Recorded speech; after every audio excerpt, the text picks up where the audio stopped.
Jadi gini teman-teman, ya di sini kita tuh perlu memahami konsep yang cukup penting itu adalah jurisdictional dependency. Maksudnya gimana? Jadi gini teman-teman, jurisdictional dependency itu adalah ketergantungan sistem teknis pada layanan yang dia tuh ya nurut ataupun tunduk gitu ya pada hukum negara tertentu. Jadi yang namanya si cloud itu tadi, dia tuh bukan sekedar ruang kosong gitu loh. Cloud itu dia punya alamat hukum dan tentunya dia punya kewarganegaraan geopolitik. Kalau masalah infrastruktur digital itu tadi punya masalah jurisdiksi, ya tentunya pertanyaan berikutnya adalah apa nih yang harus kita lakukan gitu kan sebagai backend engineer. Ya jawabannya tentunya bukan sekedar jangan pakai AWS, ya nggak gitu ya teman-teman. Atau misalnya nggak usah pakai GitHub gitu, ya nggak gitu juga gitu ya. Itu nggak realistis ya teman-teman ya. Masalah itu bukan kayak masalah pakai vendor Amerika, nggak gitu ya teman-teman. Tapi masalah itu adalah ngebangun sistem seolah-olah vendor itu nggak mungkin berubah gitu loh. Itu yang jadi masalah. Karena teman-teman, dalam dunia production, yang mahal itu bukan hanya downtime gitu loh. Yang mahal itu adalah kemampuan untuk bergerak. Di situ poinnya ya teman-teman ya. Jadi tuh kita tuh bukan sekedar lagi nulis code gitu ya teman-teman ya. Bukan sekedar ngebuat endpoint, bukan sekedar menghubungkan antar service ya teman-teman. Tapi kita tuh ya juga sedang ikut membangun infrastruktur bisnis yang mungkin melayani user lintas negara gitu. Terus juga kayak misalnya memproses pembayaran lintas jurisdiksi, bahkan ya menyimpan data lintas region ya teman-teman. Dan tentunya ya hidup di bawah aturan yang bisa berubah karena geopolitik. Di situ poinnya.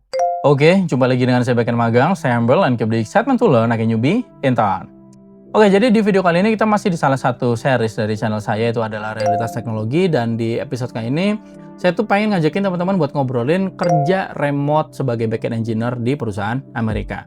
Jadi gini teman-teman, saya tuh ya udah pernah namanya kerja remote tuh kayak misalnya di perusahaan Singapura, terus juga perusahaan di salah satu negara di Eropa, dan juga di perusahaan di Amerika gitu teman-teman ya. Nah, yang pengen saya highlight di sini adalah masalah kalau kita kerja remote di perusahaan Amerika. Karena gini, waktu saya kerja di perusahaan Amerika ini, sebenarnya perusahaannya bisa kita bilang ya cukup kecil lah, bukan kayak korporat gede gitu, kita bisa bilang perusahaan kecil aja gitu ya teman-teman ya. Tapi di situ saya belajar beberapa hal di mana ada hal yang non teknis tapi berasa banget belibetnya. Sebenarnya saya agak parno bahas ini, jadi saya nggak akan bahas detail banget. Saya kasih gambarannya, tapi mudah-mudahan ini saya upayakan lah ini bisa jadi persiapannya buat teman-teman semua ya teman-teman ya. Kalau memang pengen kerja remote di perusahaan Amerika. Jadi gitu teman-teman. Banyak namanya kita backend engineer itu kan ya ada mimpi gitu kan kerja remote di perusahaan Amerika tadi misalnya gitu kan, karena di situ ya kemungkinannya cukup tinggi untuk dapat gaji USD gitu kan, terus juga ya stack modern, bahkan ya cloud yang kelas dunia lah gitu ya teman-teman ya. Jadi semua itu kan bahkan ya bisa terlihat seperti puncak karir teknis gitu loh. Tapi ada satu hal yang benernya tuh emang cukup jarang dibahas ya teman-teman ya. Jadi ketika kita itu ngebangun backend untuk perusahaan Amerika, itu tuh kita tidak hanya sekedar bekerja dengan teknologi Amerika aja gitu ya, tapi kita juga bekerja di bawah hukumnya si Amerika. Nah, di dunia yang ya kalau teman-teman tentunya udah banyak yang sadari juga ya, sekarang tuh kan lagi nggak stabil gitu teman-teman ya, itu tuh jadinya bukan sekedar detail kecil, itu adalah resiko production gitu loh. Jadi backend itu tuh kan bisa mati bukan sekedar karena kayak misalnya ya database-nya down gitu ya, ada bug, ada error gitu kan, ataupun ya service-nya overload gitu ya teman-teman ya. Bukan karena itu aja, tapi dia itu juga bisa down karena misalnya kayak masalah sanksi, terus juga export control, pembatasan akses gitu kan, sampai ya keputusan-keputusan politik yang nggak pernah kita tulis di backlog kita gitu ya teman-teman ya. Jadi inilah yang harus dipahami buat teman-teman ya sesama backend engineer yang pengen mencoba kerja remote di perusahaan Amerika. Jadi gimana pembahasannya, simak videonya sampai habis, dan biar gak banyak cincong kita langsung aja let's get it on. Please like, share, comment, and subscribe.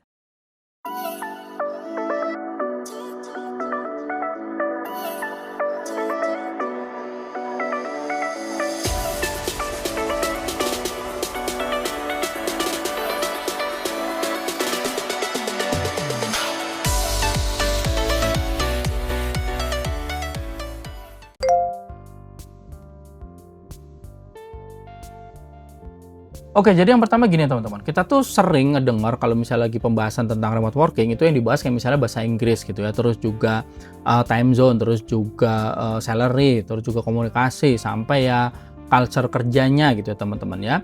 Apakah itu bukan hal yang penting? Enggak, itu penting juga gitu teman-teman ya, tapi menurut keyakinan saya itu nggak cukup gitu ya teman-teman ya.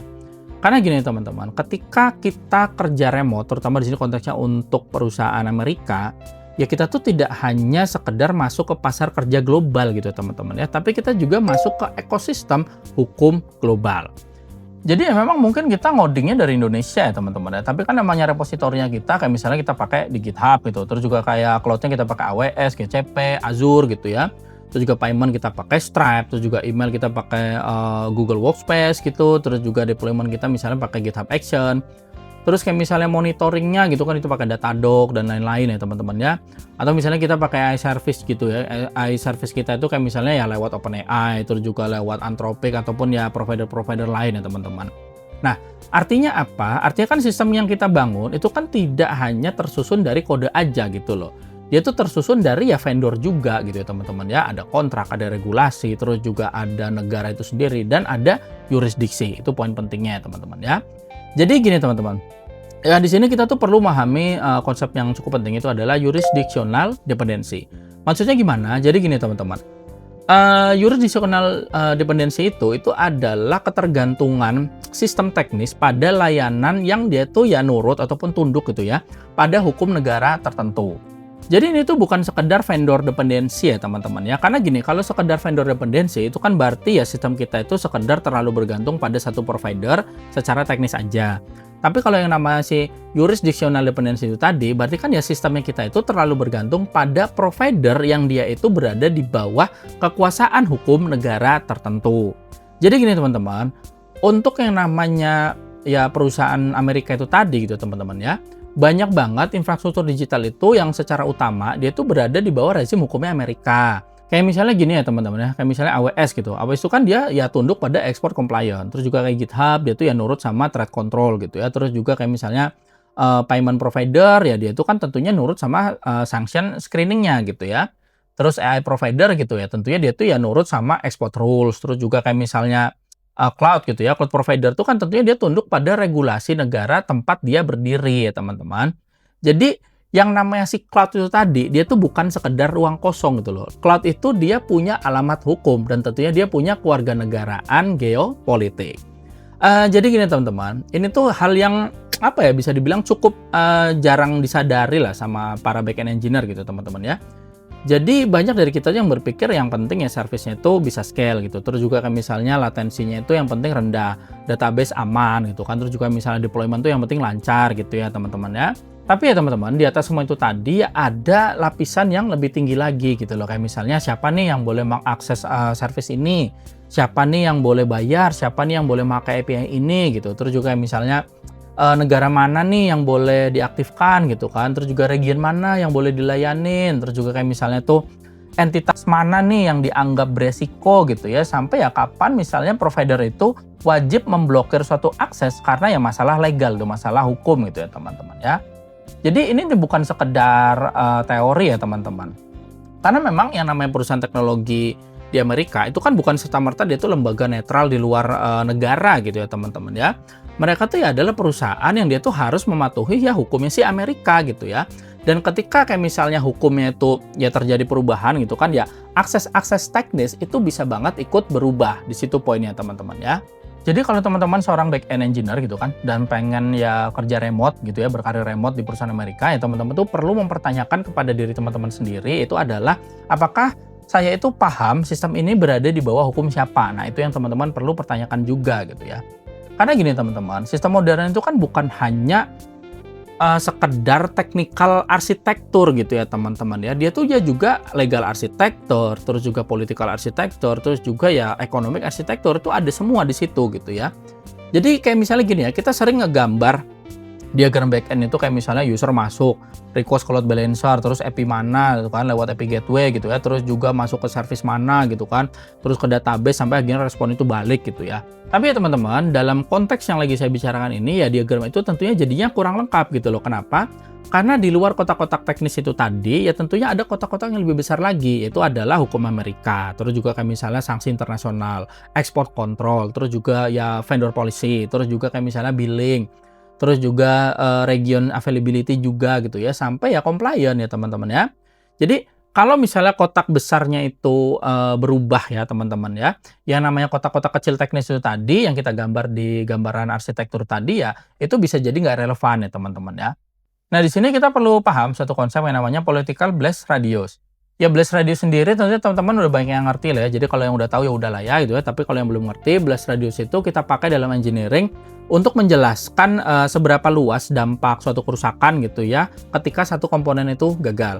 Nah, kayak misalnya apa? Misalnya itu kayak misalnya service down gitu. Kalau satu service down gitu ada service apa nih yang bisa ikut terdampak gitu ya. Terus juga kayak misalnya kalau database primary down gitu, ya sistem mana nih yang ikut berhenti gitu ya. Terus juga kayak misalnya kalau misalnya queue kita penuh gitu ya, proses bisnis mana nih yang bakal tertahan gitu ya teman-teman ya. Tapi ya dengan keadaan dunia hari ini ya teman-teman ya, kita tuh perlu banget memperhitungkan si political blast radius itu tadi. Jadi artinya apa? Artinya itu adalah seberapa luas nih sistem kita itu bisa rusak ketika terjadi ya keputusan politik, terus juga kayak misalnya sanksi, terus juga export control, terus juga kayak misalnya ada pembatasan akses gitu ya dari negara tempat vendor berdiri gitu ya teman-teman ya. Jadi di sini kita harus memahami kayak misalnya kalau misalnya cloud regionnya itu dibatasi gitu ya teman-teman ya, apakah service kita tuh masih bisa jalan? Itu perlu kita pertanyakan, perlu kita pahami di situ ya. Terus juga misalnya kalau misalnya payment provider itu memblokir transaksi tertentu, apakah bisnis kita bisa ikutan berhenti nih? Terus juga kayak misalnya kalau misalnya AI API itu tidak bisa diakses ya, apakah fitur utama kita bakal mati? Terus juga kayak misalnya kalau misalnya email provider itu membatasi suatu ataupun beberapa account gitu ya, apakah ya operasionalnya itu ikutan lumpuh nih dari sistem yang kita bikin gitu kan. Terus juga kalau misalnya kalau billing itu gagal karena compliant, ya apakah server kita nih bakalan ikutan down atau enggak gitu. Itu yang perlu kita pertanyakan ya teman-teman ya. Jadi ini tuh bukan sekedar pertanyaan yang parno aja gitu ya teman-teman ya. Ini nih bener-bener pertanyaan ya production gitu ya teman-teman ya.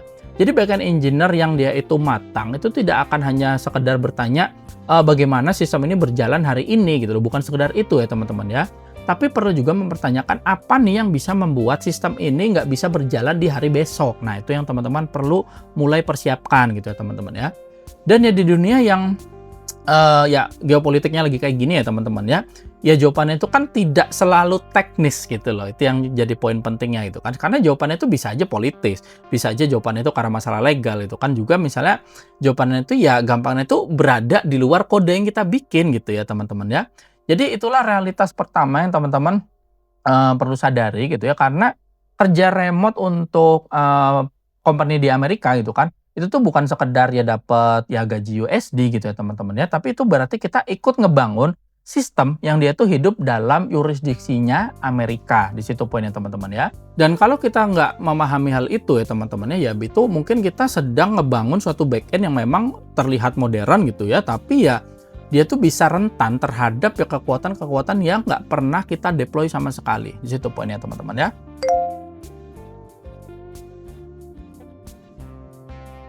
Oke, sekarang yang kedua tuh gini teman-teman. Itu adalah ya kita masuk ke lapisan yang lebih teknis lah ya. Jadi kalau masalah infrastruktur digital itu tadi punya masalah yurisdiksi ya tentunya pertanyaan berikutnya adalah apa nih yang harus kita lakukan gitu kan sebagai backend engineer. Ya jawabannya tentunya bukan sekedar jangan pakai AWS ya nggak gitu ya teman-teman, atau misalnya nggak usah pakai GitHub gitu ya nggak gitu juga gitu ya, itu nggak realistis ya teman-teman ya. Masalah itu bukan kayak masalah pakai vendor Amerika, nggak gitu ya teman-teman, tapi masalah itu adalah ngebangun sistem seolah-olah vendor itu nggak mungkin berubah gitu loh, itu yang jadi masalah. Jadi ini nih ya apa ya gampang itu kesalahan banyak dari tim engineering yang pernah saya lihat gitu ya, paling tidak dalam pengalaman saya gitu ya teman-teman ya. Mereka tuh membangun sistem yang memang cepat gitu ya, tapi nggak bisa dipindah-pindahin gitu loh, dan itu problem banget. Jadi kayak gampang itu mereka tuh bangun sistem yang scalable, tapi benar-benar terkunci gitu loh. Bahkan ya gampang itu mereka ngebangun sistem ya yang modern gitu ya teman-teman ya. Tapi seluruh hidupnya tuh bergantung pada satu cloud gitu, terus satu region gitu kan, atau bahkan ya satu proprietary service, terus juga satu payment provider gitu kan, satu repository, satu API gitu ya, bahkan ya satu negara gitu ya teman-teman ya. Nah di sini kita perlu paham satu konsep yang namanya architectural sovereignty. Maksudnya apa? Jadi si architectural sovereignty itu adalah kemampuan lah ya, kemampuan sebuah sistem tuh untuk tetap hidup, dipindahkan gitu kan, ataupun dipulihkan gitu ya ketika satu vendor, ataupun satu provider, ataupun ya satu yurisdiksi itu tuh nggak bisa diandelin lagi. Jadi Ini tuh bukan berarti semua itu harus self-hosted gitu, bukan seperti itu ya teman-teman ya. Bukan berarti juga semua itu harus di lokal, bukan berarti semua itu harus nolak cloud gitu ya, bukan berarti kita anti Amerika, nggak gitu juga gitu ya teman-teman ya. Jadi namanya architectural sovereignty itu gampangnya gini teman-teman, sistem kita itu punya jalan keluar, kayak misalnya data. Data tuh harus bisa dipindahin, terus juga kayak misalnya backup tuh harus bisa dipulihkan, terus juga deployment itu tuh harus bisa direplikasi, itu juga kayak misal infrastruktur itu harus bisa banget dibangun ulang. Terus yang namanya service-service kritis itu tuh tidak boleh ya sepenuhnya terkunci pada satu fitur proprietary. Dan tentunya dependensi itu harus jelas. Terus juga runbook itu harus ada gitu ya teman-teman ya. Dan tentunya yang terakhir tim itu harus tahu apa yang harus dilakukan kalau misalnya satu vendor itu tiba-tiba ya nggak bisa dipakai lagi gitu ya teman-teman ya. Jadi ini yang akhirnya nanti bisa membedakan mana backend engineer biasa itu kan dengan backend engineer yang benar-benar paham realitas geopolitik. Di situ poinnya teman-teman ya. Jadi mungkin backend engineer yang biasa akan bertanya provider mana nih yang paling cepat gitu ya. Tapi yang namanya backend engineer yang matang itu akan bertanya, kalau provider ini tuh nggak bisa dipakai besok gitu ya, ya berapa lama nih sistem kita bisa hidup? Nah itu yang perlu kita pertanyakan gitu teman-teman ya. Dan biasanya lagi gini ya teman-teman ya, untuk backend engineer yang masih belum matang biasanya akan bertanya fitur managed service ini tuh enak atau enggak ya gitu ya. Nah yang perlu kita pertanyakan tuh adalah kalau kita keluar dari managed service ini, ya data sama arsitekturnya itu bisa kita bawa atau enggak? Nah, itu yang perlu kita pertanyakan. Kayak misalnya masalah deploy juga gitu ya teman-teman ya. Mungkin yang belum matang tuh akan bertanya, ini bisa deploy cepat atau enggak? Nah, yang perlu kita pertanyakan tuh adalah ini bisa nggak sih di-deploy ulang di environment yang lain kalau misalnya terjadi sesuatu. Jadi kira-kira begitu ya teman-teman ya. Karena teman-teman, dalam dunia production yang mahal itu bukan hanya downtime gitu loh. Yang mahal itu adalah kemampuan untuk bergerak. Di situ poinnya ya teman-teman ya. Oke, jadi kalau kita ambil konkretnya ya teman-teman, kayak gini lah.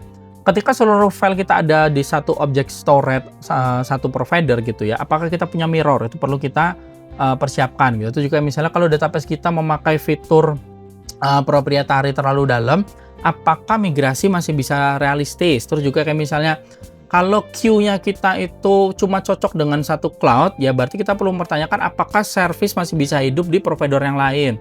Terus juga kayak misalnya kalau secret management, dan ini paling penting ya teman-teman ya, kalau secret management kita tuh hanya hidup di satu ekosistem, ya apakah kredensial kita tuh bisa dipulihkan atau enggak? Itu perlu banget diperhatikan gitu ya. Terus juga kayak misalnya CI/CD gitu ya. Kalau CI/CD kita tuh hanya berjalan di satu platform, apakah deployment-nya itu masih mungkin gitu kan dilakukan manual ataupun lewat runner yang lain lah. Itu perlu kita persiapkan juga itu teman-teman ya. Ini tuh bukan teori arsitektur ya teman-teman yang saya sampaikan. Ini adalah checklist survivalnya kita gitu ya teman-teman ya. Jadi dalam backend engineering kita tuh sering bicara tentang high availability, itu sering banget gitu kan. Tapi yang namanya high availability yang dia tuh hanya berlaku selama ya suatu vendor itu baik-baik aja, ya tentunya itu belum cukup ya teman-teman ya. Kita tuh di sini bicara tentang ya disaster recovery gitu loh. Tapi disaster recovery yang hanya membayangkan server rusak ya itu juga belum cukup ya teman-teman, masih terlalu sempit. Jadi kalau misalkan kita bicara tentang resilience, ya resilient yang tidak menghitung geopolitik yaitu resilient yang masih kurang matang lah ya teman-teman ya. Karena bencana produksi itu tidak selalu berbentuk kayak hard disk failure, itu nggak selalu itu ya teman-teman. Bencana di production itu ya bisa berbentuk perubahan kebijakan, dan itu ya itu pasti akan terjadi di era-era sekarang gitu ya teman-teman ya. Jadi itu tuh bisa banget berbentuk kayak misalnya berbentuk sanksi, terus juga kayak misalnya billing block, terus juga export restriction bahkan gitu kan, terus juga kayak misalnya region shutdown, itu tuh bakal terjadi kalau dunia masih kayak gini ya teman-teman. Jadi ya siap-siap aja gitu ya. Dan tentunya apa? Tentunya itu ada bisa juga berbentuk kayak misalnya vendor yang dia tuh berkata, maaf nih menurut regulasi kami tidak dapat lagi menyediakan layanan ini. Nah itu tuh pernah saya hadapin gitu ya teman-teman ya. Dan ketika kalimat itu muncul ya teman-teman ya, yang namanya kode yang udah kita buat tuh ya nggak bakal menolong gitu kalau misalnya arsitektur kita itu nggak punya jalan keluar. Jadi kita harus pikirin jalan keluarnya. Nah di sini saya coba rangkum kayak misalnya apa sih yang perlu kita pikirkan. Jadi yang pertama itu adalah data portability ya teman-teman ya. Jadi data itu harus bisa diekspor, bisa dipindahin gitu kan, dan tentunya bisa dipulihkan dalam ya suatu format yang bisa digunakan di tempat lain gitulah. Gambarnya seperti itu. Terus juga kita harus mikirin namanya infrastruktur as code gitu ya. Jadi kenapa seperti itu? Intinya itu jangan buat infrastruktur hanya lewat klik manual di dashboard aja gitu ya teman-teman ya. Jadi kalau misalnya semua environment itu bisa didefinisikan sebagai code ya teman-teman, ya berarti kan ya peluang untuk dia tuh bisa ngebangun ulang gitu di tempat lain tuh jauh lebih besar. Jadi teman-teman harus pahamin banget yang namanya infrastruktur as code.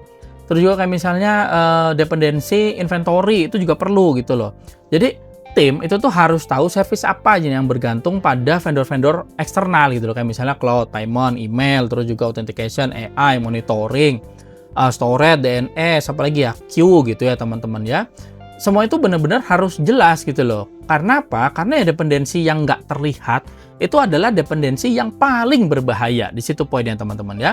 Terus juga kita perlu ya mikirin yang namanya portable architecture. Maksudnya gimana? Jadi gini, jangan terlalu mudah mengikat core business logic kita itu pada fitur proprietary yang sulit buat diganti. Jadi pakailah yang namanya abstraction layer ya. Banyak banget saya lihat ini middle ke bawah nih nggak pakai yang namanya abstraction layer. Pakai ya teman-teman ya. Jadi kita tuh perlu banget pisahin domain logic dari ya detail-detail vendor ya teman-teman ya. Terus juga ya kita perlu mikirin yang namanya exit plan. Maksudnya gimana? Jadi setiap vendor kritis itu tuh harus punya ya gampangnya tuh pertanyaan sederhana lah. Kayak misalnya kalau misalnya besok vendor ini nggak bisa dipakai, ya apa nih rencana kita itu kan? Berapa lama nih sistem kita bisa hidup, bisa bertahan gitu ya. Terus juga siapa nih yang bakal melakukan migrasi, backupnya tuh ada di mana gitu ya. Terus juga kayak misalnya kredensial ada di mana, terus juga sampai dokumentasi ada di mana nih tempatnya nih gitu kan. Terus juga ya service mana yang harus diselamatkan paling duluan. Nah, itu perlu banget kita perhatikan ya teman-teman ya.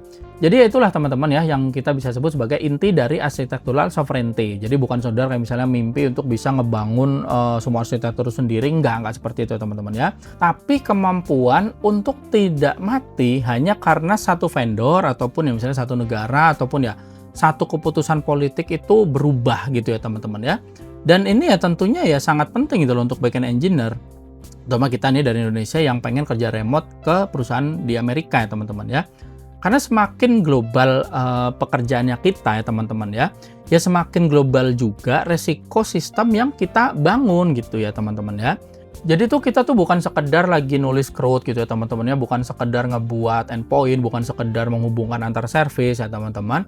Tapi kita tuh ya juga sedang ikut membangun infrastruktur bisnis yang mungkin melayani user lintas negara gitu. Terus juga kayak misalnya memproses pembayaran lintas jurisdiksi, bahkan yang menyimpan data lintas region ya teman-teman. Dan tentunya ya hidup di bawah aturan yang bisa berubah karena geopolitik. Di situ poinnya. Oke, tentunya dari semua yang udah saya sampaikan tadi ya teman-teman ya. Berarti kan di sini kita bisa tarik kesimpulan yaitu adalah karena di dunia hari ini itu kan backend itu tidak hanya berjalan di server aja ya teman-teman ya, tapi juga backend itu berjalan di atas kontrak, di atas cloud, billing, compliance, terus juga sanksi, keputusan negara gitu kan. Dan tentunya berjalan di atas vendor yang kita tuh nggak bisa kendalikan gitu ya teman-teman ya.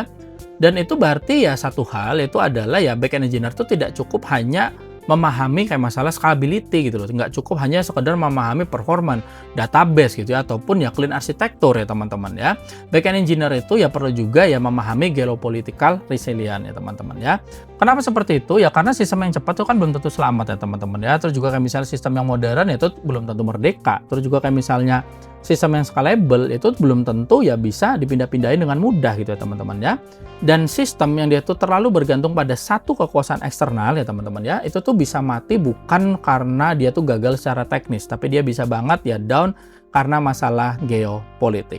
Jadi ya selamat datang di Realitas Teknologi. Oke, jadi itu aja yang saya sampaikan pada video kali ini. Saya harap ini bisa bermanfaat buat teman-teman semua. Thank you for watching dan salam backend magang.